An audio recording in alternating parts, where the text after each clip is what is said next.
Welcome to the University of Washington and welcome to my kitchen. And before I get started, I just wanted to let you know I have a helper here. So this is my buddy.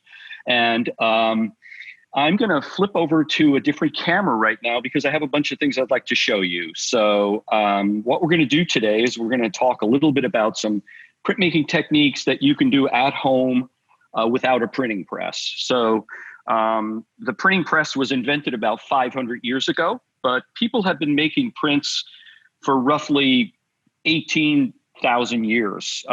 Basically, the very earliest prints would have been hand prints on a cave wall, which would have been what some people consider to be the very first self-portraits of an artist. I'd just like to show you a couple of techniques and some things that you can try at home that you might be able to use to make art with, or make greeting cards with, or signs or posters or gifts for friends. So here we go. I'll switch the camera over. And this is, I hope you can hear me. This is my work surface in my kitchen. And I think the first thing I'd like to start with today is talking a little bit about paper, because you're going to be making prints today, or I'm going to be making prints today, and hopefully you'll follow up. And when you're working without a printing press, the paper that you use is kind of important. Basically, you want the thinnest paper you can find in your home. So for most people, that's printer paper or typewriter paper. It could be tissue papers. You could use wrapping paper. Of course, you can use any kind of ephemera. So you can use magazine pages and photographs or newspaper pages. You can also print on just about anything thin. So you can print on really thin fabrics like muslins and silks and taffetas. But the key here with printing at home is that you want to keep the paper fairly thin so that you get a really nice, clean, sharp print. Okay. So what we're going to talk about today is, let's see here. Okay. What we're going to talk about today is two different processes. And I'm hoping that you can read that.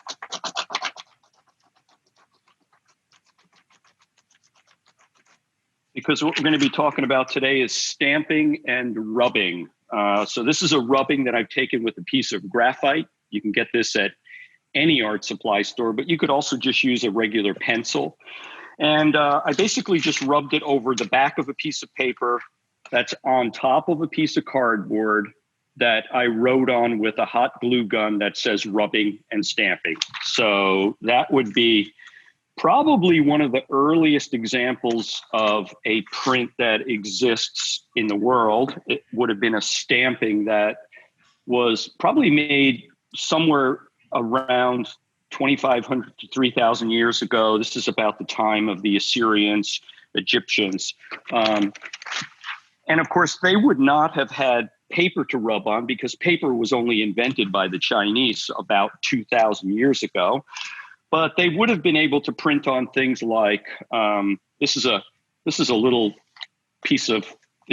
plate that's made out of banana leaves. So they would have printed on pre-papers like papyrus and banana leaves and plant materials and tapa cloth and things like that. Okay, so let's kind of get started here. There's two different kinds of ways you can do rubbings, or two different kinds of surfaces that you can take rubbings from.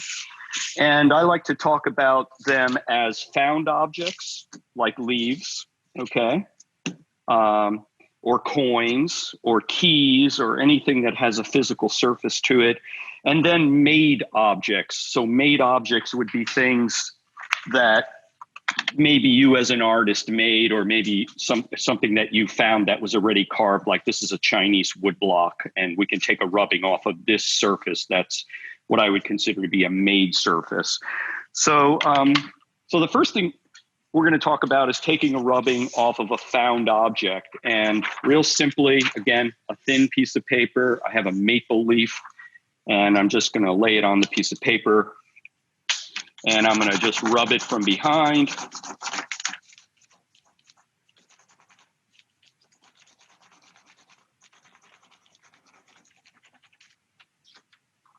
maple leaves are great this time of the year. They're big. They have really pronounced veins in the leaves so that you get a really great image. Okay, so there's that. And ferns also work great. Again, they have a very pronounced rib-like structure to them.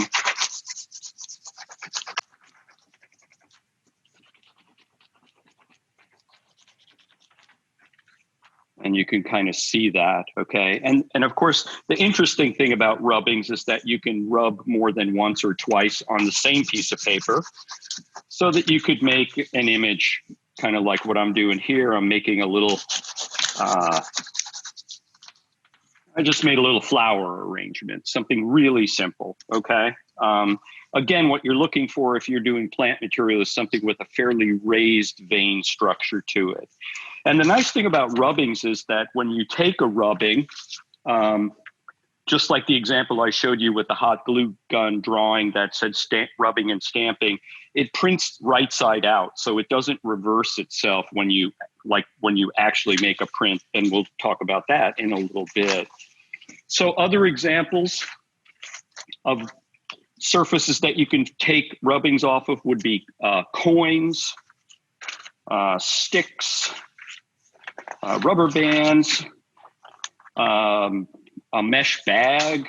Again, anything with a texture. This is the side of my house, okay?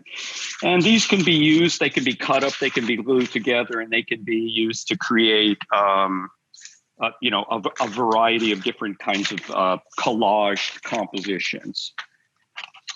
Okay, now let's talk about making a surface to take a rubbing off of, because there's a couple different ways that you can do that.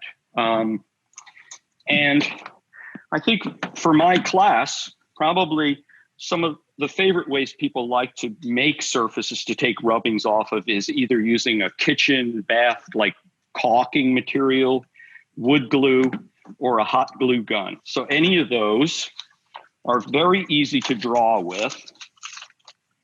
And like this, for example, is a Greek statue that's been drawn on, and I don't know if you can see that, it's been drawn on with wood glue that's just been squirted on here, so that when you take a rubbing from it,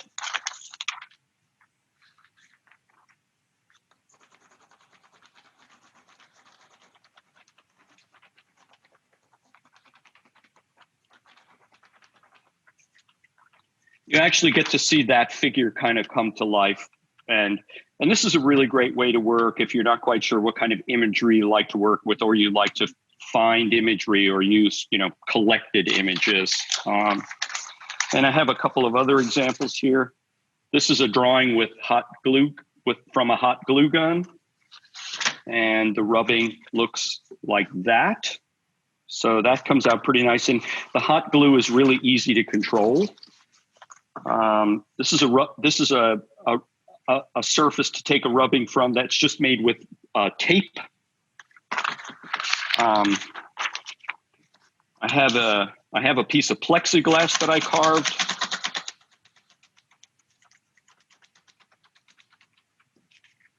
That is actually carved in the shape of a spider. Okay, so I could take a rubbing off of that. And this is just a piece of plexiglass that's been carved with a Dremel tool. And then if I go back to my Chinese woodcut block,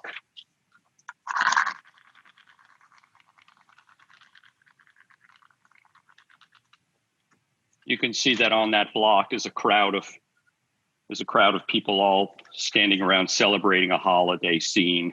Okay, so that's that. Okay, so those are all examples of printing from objects that you make, surfaces that you build. Other example, another one with glue, another one with just sticks and rocks and stones, almost like a mosaic that you might find in a grotto. And all of those will be really easy to print from, and you'll get some pretty interesting results. And I think one of the things about all of these processes is that they're very simple, they're very direct, and the degree of sophistication comes about by how involved you are with the making of the surfaces, the finding of the surfaces, and the combining of things. So it's very easy to do some pretty amazing things with just these very, very simple tools. Okay. The next thing we're going to talk about is stamping. And I have a bunch of different things here that I wanted to show you real quickly. So stamping is a little bit different than rubbing, because when you're stamping something, you actually have a surface that you're pressing onto another surface. So oftentimes stamped images can be built up by repeatedly stamping over and over again. And you could kind of think of this, think of a stamp pad that you might get from any office supply store, and taking a stamp like this,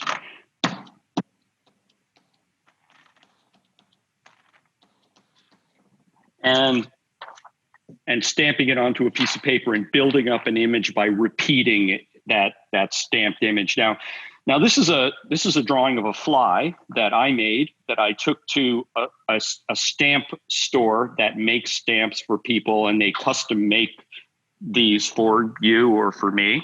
And I have a number of different sizes and kinds, and they're kind of just really fun to play with. These are great for making cards, and they're just all around kind of fun to play with, especially if it's your own image that you've had made into a stamp. But there's lots of different kinds of stamps out there. This is a batik block. So this is for batiking. This is for printing on fabric. This one is as well. This is an eggplant. So again, this would be dipped in wax, pressed on a fabric. The fabric would be dyed, and then the wax would be released. Probably the stamping method that most people know about is just simply potato printing. So taking a piece of potato or an onion and sticking it onto a stamp pad and stamping with it. And one of the things you'll notice when you're stamping is that if you repeatedly stamp without re-inking it, you'll get kind of a wide value range, which generally tends to make things seem a little more dimensional. Okay, here's a stamp I made out of just some rope that I glued down to a piece of cardboard. Okay, all right. Of course, you could cut letters out of wood. Those are just a couple of real simple letters that are just cut out of wood with a saw. One of my favorite examples of an early object to stamp from are these rings that are from Afghanistan, that are meant to be pressed into clay and to stamp the seal that you see on the surface into a clay surface. And these would be worn, and then they would be stamped into clay. I think what I'm going to do now is just grab a little printing ink. So we use a water-based ink. It's non-toxic, so you can safely use it in your home. You don't need anything to clean up with except for dish soap. And I made my own little rubber stamp out of a eraser. And I'm going to just print that on this piece of paper. Okay. And if you can see that, you can see that the stamp basically spells out the word art on it. But when you stamp onto a surface, unlike taking a rubbing, your stamped image will reverse itself. So if you're interested in using text in particular, you would need to reverse the text on the stamp so that when it printed, it reversed back around the other way. Okay, another way to do that would be to just simply put a stamp on a piece of paper and then put another piece of paper on there, rub it from the back, and then it will reverse itself back around again. And kind of spell the word correctly. Okay. So that could be fun. Erasers are really inexpensive. I just carved this with a little kitchen knife. So it's just real simple. Okay. Of course, the earliest example of stamping, again, would be stamping handprints. So here's a handprint of mine. I made a little self-portrait, and I tried to make it look a little older, like it was from a cave wall from, like, you know, Altamira or Lascaux, you know, northern Spain, southern France. And again, those images would be somewhere around 18,000 years old. So that's quite a while ago. Okay. And then there's a couple of other surfaces that you can carve into and print off of as well. In our studios, we use just simple little things like this little styrofoam tray that you might get mushrooms or, you know, vegetables in. If you cut the bottom out, you can actually just press into it with a stick or your finger, and that's actually enough to just create a relief surface that you can easily just rub the back of and make a simple print from. So that would be a surface that most people might have in their kitchen, basically. Okay. Of course, you could make surfaces to stamp from. This one's made from rice. So I just took a bunch of rice and glued it down to a piece of cardboard, which is some Elmer's glue. And again, I can stamp just with that by rubbing the back, and it'll offset that texture. Okay. But one of the favorite things that our students like to work with is just simple clay. So this is a piece of clay. I've rolled it out about 1/4 of an inch thick. And again, I can just take that piece of clay and I can press into it with a stick. And I can ink it up with a small roller that you can get from almost any art supply store, Michael's, Hobby Lobby, any art supply store for sure.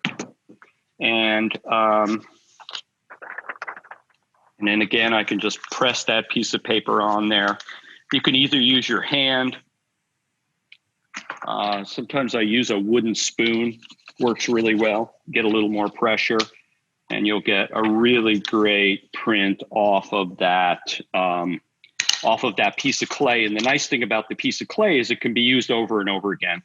So now I can come back and I can draw back into it again, and I can ink it up again. And I can make another print from it, maybe right next to that one.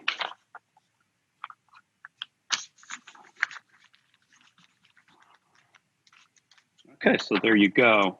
And then once you're finished with this, this can just be rinsed off in your kitchen sink. So it's nice to have a source of water nearby. And you can reuse this clay over and over again. This is just a simple non-hardening oil-based clay. And because our inks are water-based, they don't mix together. Okay. And then the last thing I just wanted to show you is a process that we call trace monoprinting.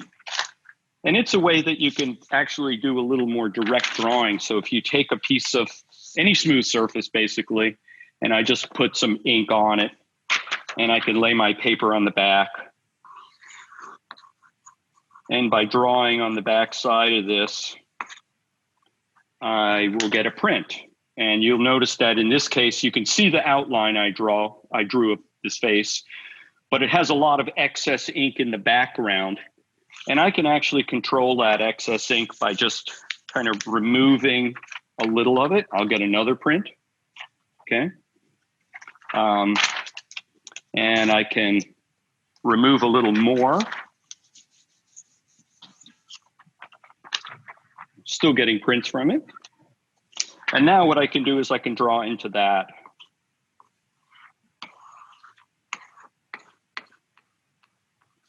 now what I'll have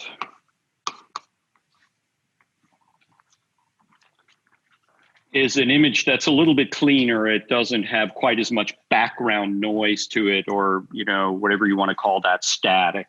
Okay. So that would be a drawing method that you could easily do yourself at home. Of course, you can also print from any of the things that you took rubbings from.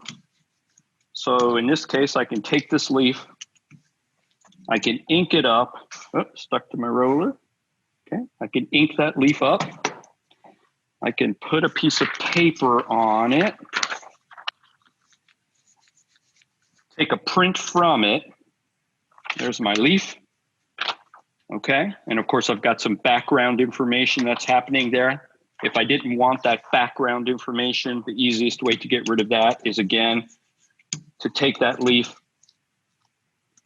ink it up, and this time I'll take it off of the slab or off of that glass smooth surface, and I'll just put it onto a clean paper surface, and I'll again rub it with palm of my hand, and I'll end up with a much cleaner version of that. So I don't know if you can see that. I'll probably end up with two prints because the back side of the leaf also has ink on it. So now I have two prints.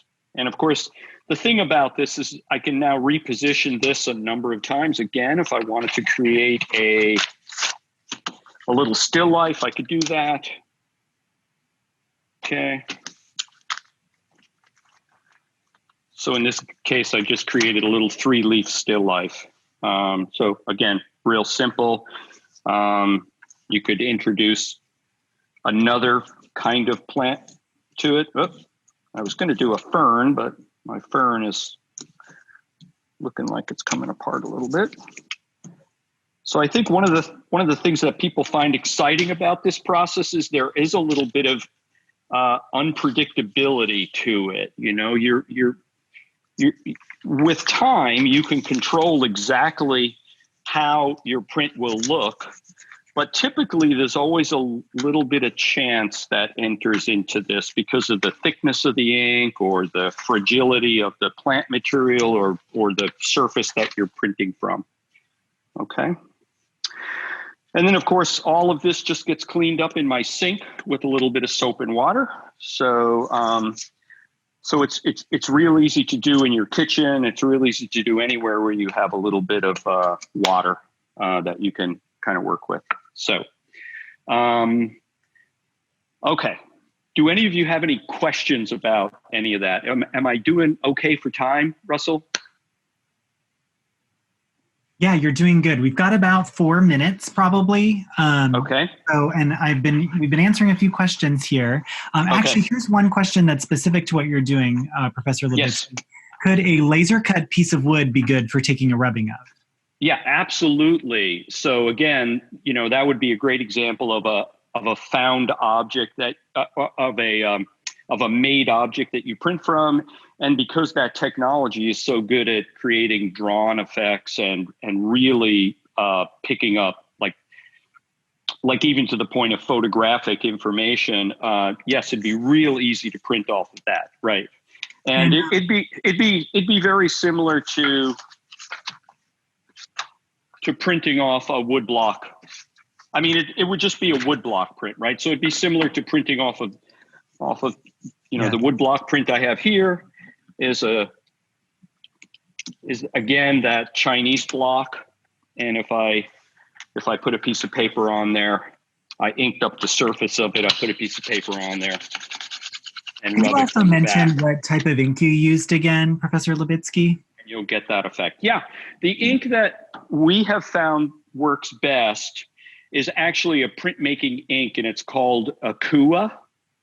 And it's really highly pigmented. It's black. It just works great. It's easy to clean up, and you get a really nice, rich print from it. If you don't have access to this, though, you can just use any acrylic paint. So you can use, you know, a Liquitex acrylic paint, any acrylic paint that you buy in an art supply store. And, you know, for the purpose of this demo, I stuck with just black and white so that you could see it really well, and it was nice and bold. But it would be real easy for you to introduce color simply by just buying, buying tubes of paint that were different colors. Okay. So lastly, I can also draw into that slab and print from it. And you'll see what I mean there. So, so you can not only draw on the back of the piece of paper and pick up ink, but you can also draw into the ink film and then pick up that drawing that you made. Okay. And for this in particular, some people like to use a rag to get fatter marks. Okay. It's some sort of abstracted flower. And again, if I rub this with a wooden spoon, I'll get a slightly better impression of that or print of that. Okay. Okay. Are there other questions? Yeah, I was just going to actually jump in and ask you something because a couple of questions came up about general education and VLPA. I believe, is your course a VLPA course where you can earn VLPA credit? Yes. The only difficulty in the School of Art is that with the exception of summer quarter, you have to be an art student to enroll in these studio art classes because the demand is so high. So that is a bit of a challenge for people. I'm just going to change my camera back over so I can actually see you. Yes. Hey. So that's a bit of a challenge for some folks is they want to take art classes. And I think the way a lot of our students kind of work around that is they major minor. So they'll do a major in business and a minor in art or art history. And then that gives them a segue into those classes that they're really interested in taking, but may not fit into the curriculum of their major. Yeah. And do you see a lot of students that are non-art majors in some of your courses? I know you mentioned sometimes they're difficult to get into, but are there particular courses that you teach that you see a lot of non-art majors? Yeah, I would say this, again, the summer classes is when we get the most non-art majors. And it's usually a really interesting time because these are folks that probably have taken some art classes in high school, or maybe their family is involved in the arts, somebody they know, and they want to take art classes. And they have a lot to offer because they come from another discipline that they know extremely well so that they can use that discipline to kind of build on in terms of the art making that they do in our classes.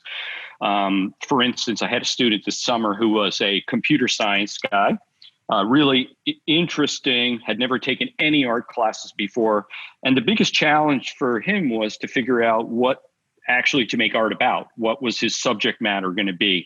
And after a couple of weeks, he started showing me these drawings he was making for computer chip designs.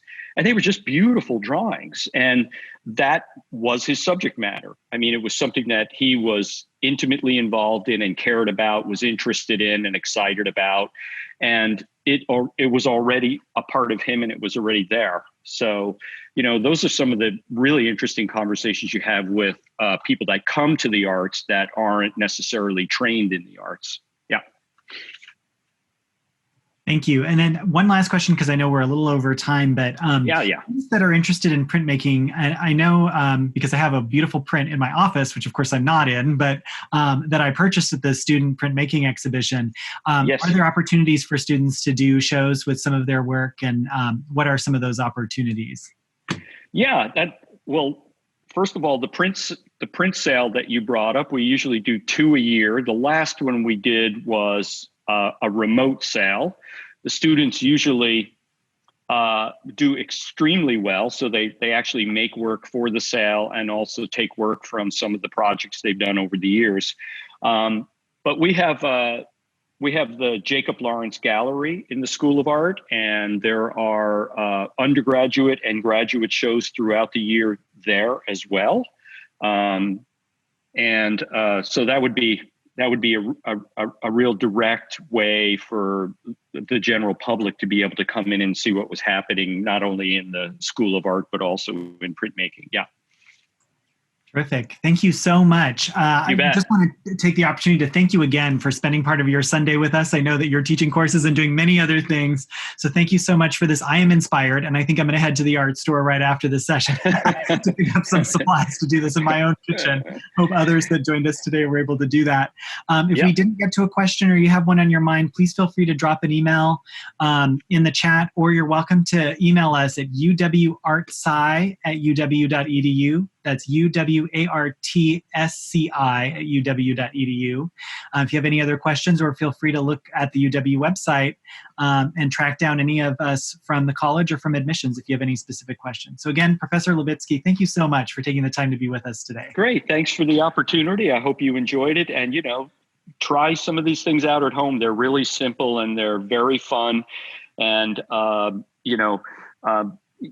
you'll be amazed at the results you get after just a couple little practice rounds. So have a good time.